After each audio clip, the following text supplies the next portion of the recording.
चोर जो कि चोरी के इरादे से एक घर में घुस जाता है। घुसने के बाद वहां पर वह चोरी के इरादे से जाता है, लेकिन एक महिला को देखकर वह अपना मकसद, जिस काम से वह गया था, उसे भूल जाता है। एक 35 साल की औरत जो कि एक चारपाई पर सो रही थी, वह उसे देखता है और देखने के बाद आसपास चेक करने जाता है कि कहीं कोई उसे देख ना रहा हो। वह देखने के बाद देखता है कि वहां पर कोई भी नहीं था और उस घर के अंदर ऐसा चुराने के लिए भी कुछ नहीं था। लेकिन जो वह औरत थी, वह उसे देखकर मोहित हो जाता है। अपना मकसद, जो उसका मिशन था, उसे भूल जाता है। गया था चोरी के इरादे से, लेकिन वह उसके प्यार में पागल हो जाता है, क्योंकि वह लड़की थी ही इतनी खूबसूरत। कविता उस लड़की का नाम था। तो दोस्तों, वह उसके पास बैठता है। उसके पास बैठने के बाद उसे यहां वहां से छूने लगता है। कविता की नींद खुल जाती है, लेकिन वह चोर उठकर उसकी ही चारपाई के नीचे छुप जाता है। कविता उठती है। उठने के बाद पानी पीती है और एक बुरा सपना समझकर भूल जाती है और वह फिर से सो जाती है। लेकिन जो लड़का चोरी करने आया था, वह उसी की चारपाई के नीचे सो जाता है। वेट करता करता न जाने उसकी कब आंख लग जाती है। सर्दियों का टाइम था। वह सुबह सुबह इतनी अच्छी नींद आती है कि उसे पता ही नहीं चलता कब सुबह हो गया।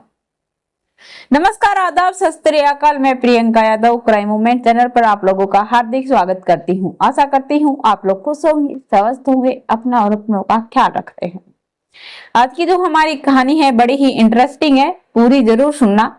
लेकिन रोज की तरह मेरी आपसे एक ही रिक्वेस्ट है, मेरे चैनल को सब्सक्राइब कर लीजिए ताकि ऐसी हर वीडियो जल्द से जल्द आप लोगों तक पहुंच पाए। कविता जो कि सुबह जल्दी उठती है। जल्दी उठने के बाद सुबह सुबह सभी फ्रेश होने के लिए जो औरतें थी वह बाहर जाती थी। वहां पर कोई टॉयलेट या फिर कोई ऐसे ही कोई व्यवस्था नहीं थी। सभी लोटा लेकर के पहाड़ियों पर चली जाती हैं। वह उत्तराखंड के एक गांव में थी। वहां पर बहुत दूरी दूरी पर बहुत थोड़ी थोड़ी जगह मिली थी। उसके अंदर उन्होंने छोटे छोटे घर बना रखे थे, लेकिन सभी के घर दूर दूर थे, किसी को किसी से कोई वास्ता नहीं था। अब जो कविता थी वह भी उन औरतों को देखकर उनके साथ चली जाती है। लड़का जो कि उसकी के चारपाई के नीचे सो रहा था, उसे कुछ भी नहीं पता चल पाता। जब वह उन लोगों के पास, उन औरतों के साथ जाती है, वह सभी अपना अपना लोटा लेकर जा रही थी, वह उनके साथ जाती है। तभी उसे सुनने को मिलता है कि गांव में रात को चोर घुस आया था और चोर न जाने कितने पैसे और ज्वेलरी चुरा कर ले गया है। यह सब कुछ सुनने के बाद कविता घबरा जाती है।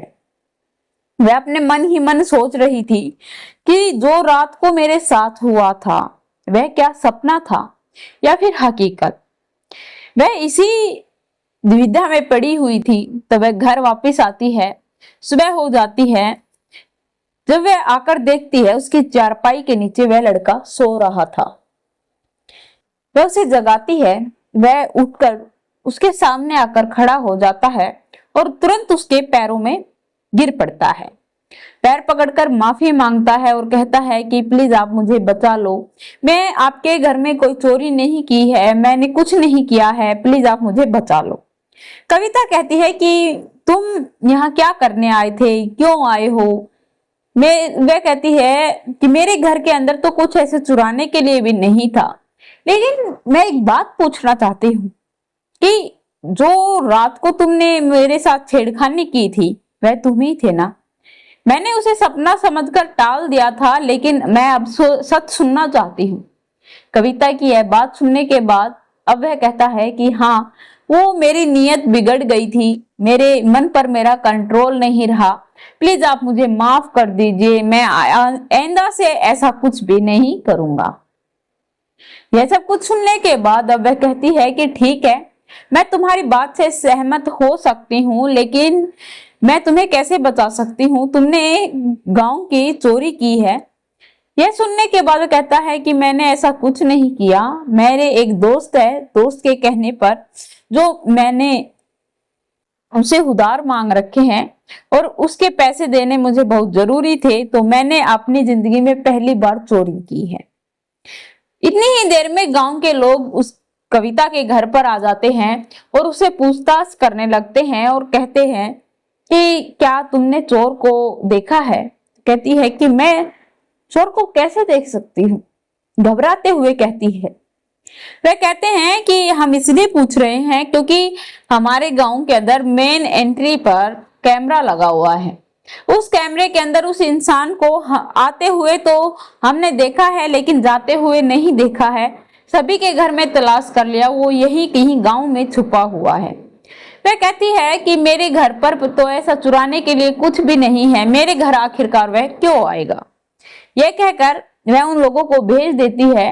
वह उसका बचाव नहीं करना चाहती थी, लेकिन दोस्तों उसे बचाव करना पड़ा, क्योंकि वह कहती है कि अगर मैं किसी इंसान को बताऊंगी कि यह लड़का मेरे साथ पूरी रात मेरे ही चारपाई के नीचे छुपा हुआ था, तो कोई विश्वास नहीं करेगा, क्योंकि वह एक विधवा थी।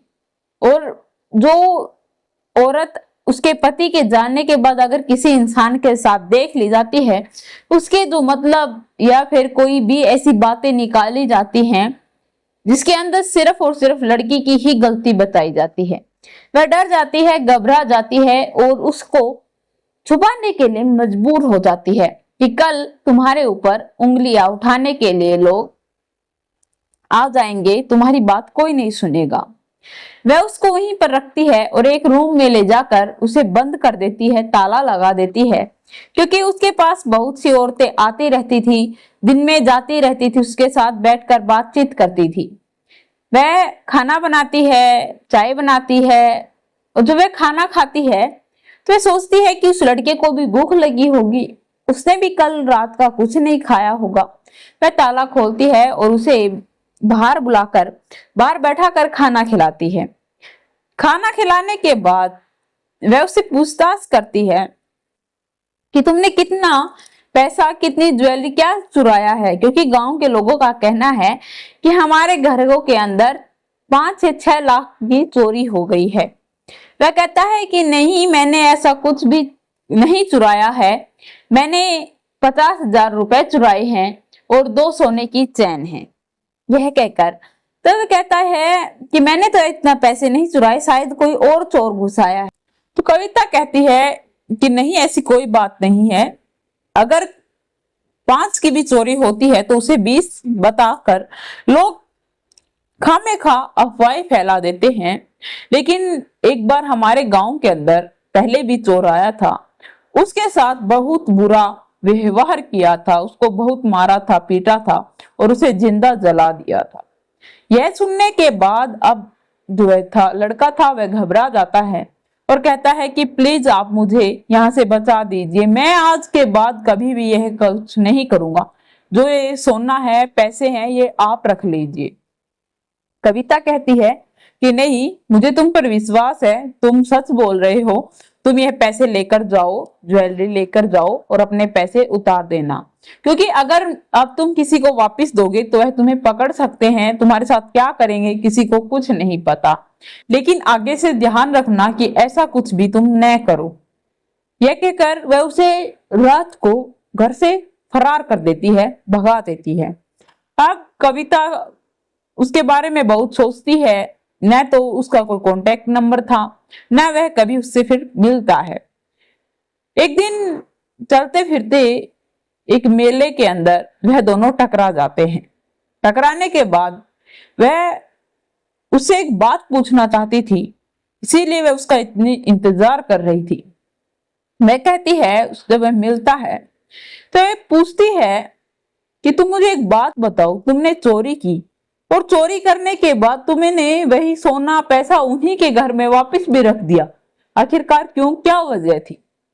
तो वह कहता है कि मैं गलत इरादे से गया था, लेकिन आपने मुझे इतनी बड़ी सीख दे दी कि मैं अपनी जिंदगी में कभी भी इतनी बड़ी गलती नहीं करूंगा, और जो भी मैंने किया वो ठीक किया, क्योंकि पाप का घड़ा भरते हुए वक्त नहीं लगता। मैंने न जाने कितने लोगों की मेहनत की कमाई चुरा ली थी, लेकिन मुझे पछतावा हुआ, इसीलिए मैंने उनकी कमाई उन्हें वापस सौंप दी, लौटा दी।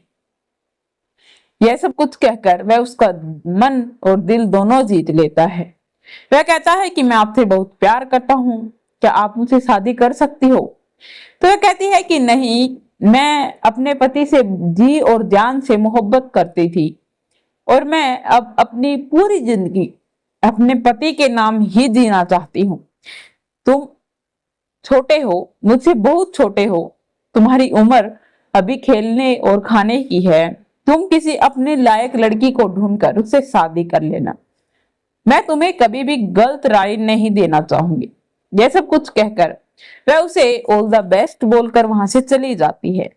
तो दोस्तों, जो कविता ने उस लड़के को सबक सिखाया और उसे जो सीख दी वह बहुत ठीक दी, क्योंकि बहुत सी औरतें होती हैं जो कि शादी करने के लिए अगर वह मान जाती तो शायद उस लड़के के माता पिता को बहुत दुख होता, या फिर और भी बहुत सी वजह हो सकती थी, लेकिन उसने अपनी सूझबूझ से अपना जो कर्तव्य था वह निभाया और उसे सही राह दिखाया। यह रही कहानी आप लोगों के सामने। आप लोग कमेंट में लिखकर जरूर बताना कि आप लोगों को यह कहानी कैसी लगी। कमेंट में लिखकर जरूर बताना। मेरे चैनल को सब्सक्राइब करना, बेल नोटिफिकेशन को ऑन करना, ताकि ऐसी हर वीडियो जल्द से जल्द आप लोगों तक पहुंच पाए।